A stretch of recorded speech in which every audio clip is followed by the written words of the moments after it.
এই মোবাইল যেন জাহান্নামের কারণ না হয়।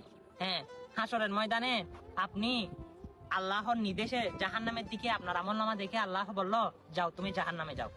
তখন হঠাৎ আবার আল্লাহ পিছন থেকে ডাক দিল ফেরেশতা দিয়ে।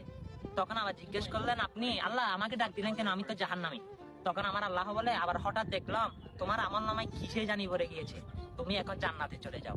তখন মানুষটি ভাবতে লাগলো, হ্যাঁ, সেই নেকিগুলো কোথায় থেকে আসলো জানেন? আপনি দুনিয়ায় থাকাকালীন অনেক সোশ্যাল মিডিয়াতে বলেন, কিছুতে বলেন, আপনি ভালো ভিডিও উপহার দিয়েছেন মানুষকে, ইসলামিক ভিডিও করেছেন। সে মানুষ দেখার কারণে আপনার আমলনামায় নেকি পরিপূর্ণ হয়ে গেছে। সুবহানাল্লাহ। হ্যাঁ, ভালো কাজে ভালো ফল। অবশ্যই সে হাসরের ময়দানে দেখবেন আপনার নেকি এমনিতে পূরণ হয়ে যাবে, দুনিয়াতে ইসলামের বার্তা মানুষের কাছে পৌঁছানোর কারণে। হ্যাঁ, ভিডিওটা শেয়ার করে সকল মানুষকে দাওয়াত দিন, ইসলামিক ভিডিও যেন তারা প্রচার করে। আর ভিডিওটা শেয়ার করে দিন, আপনার কারণে কেউ যদি ইসলামিক ভিডিও করে, হ্যাঁ ইনশাআল্লাহ আল্লাহ আপনাকে কবুল করে ফেলবে। আল্লাহ সবাইকে হেদায়েত। এই মোবাইল